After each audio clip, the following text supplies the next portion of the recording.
Assalamualaikum. Hi guys, welcome back to our channel. Today recipes Muslim style halwa puri. வாங்க எப்படி செய்யறதுன்னு பார்க்கலாம்.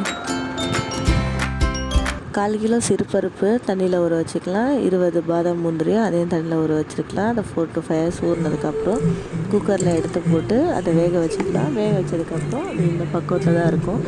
இதை ஊற வச்சுட்டு நம்ம மிக்சியில் எடுத்து அரைச்சிக்கலாம். ஆனால் நான் அரைக்கல, ஏன்னா இதுவே நல்லா மேஷ் ஆகி ஸ்மூத்தாக இருக்குது. அதனால் நான் கையிலே மேஷ் பண்ணிக்கிட்டேன்.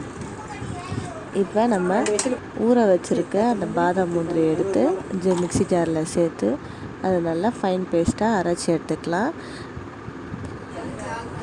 நல்லா அரைஞ்சிருக்கு. இப்போ அந்த பேஸ்ட்டை எடுத்து நம்ம வேக வச்சுருக்கோம் இல்லையா, அந்த சிறுபருப்பில் ஊற்றி அதை ஃபுல்லாகவே நல்லா கலந்துக்கலாம். ஏன்னா அது வந்து ஒரு கட்டி கூட இல்லாமல் நல்லா ஸ்மூத்தாக கலந்துக்கலாம். நம்மக்கிட்ட பீட்டர் இருந்தால் கூட நம்ம பீட் பண்ணிக்கலாம். ஆனால் நான் கரண்டிலே தான் கலக்கிறேன். நல்லா கலந்துக்கோங்க. இப்போ வந்து ஒரு பேனை வச்சுட்டு அதில் நெய் ஊற்றி இப்போ நம்ம அந்த கலந்து வச்சுருக்க அந்த சிறுபருப்பு பாதாம் கலவையை அதில் ஊற்றி நல்லா கிண்டிகிட்டே இருக்கணும்.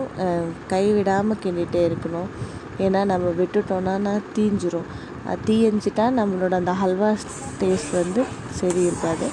அதனால் நம்ம கைவிடாமல் கிண்டிகிட்டே இருக்கணும். நல்லா திக்கான கன்சிஸ்டன்சி வரப்போ 1/4 கிலோ பருப்புக்கு நம்ம 1/2 kg சுகர் சேர்த்துக்கணும்.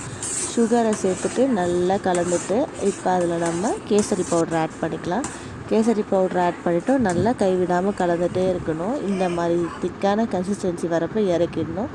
ஆறுனதுக்கப்புறம் இந்த பதம் தான் இருக்கும். ஆஷீர்வாத் மாவு 1/2 kg, அதில் உப்பு, சர்க்கரை, தண்ணி போட்டு நல்லா பிசைஞ்சு எடுத்துக்கலாம்.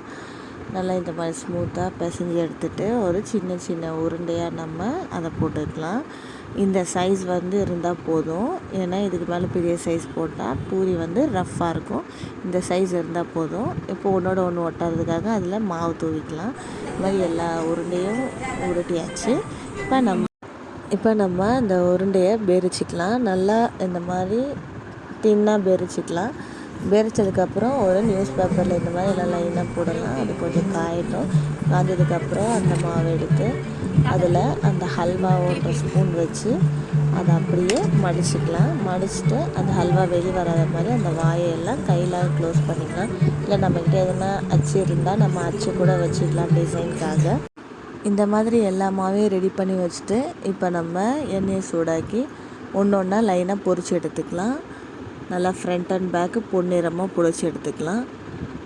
அவ்வளோதான் ஃப்ரெண்ட்ஸ், இதான் ஹல்வா பூரி. நீங்களும் உங்கள் வீட்டில் இந்த ரெசிபியை மறக்காமல் ட்ரை பண்ணி பாருங்கள். தேங்க்ஸ் ஃபார் வாட்சிங்.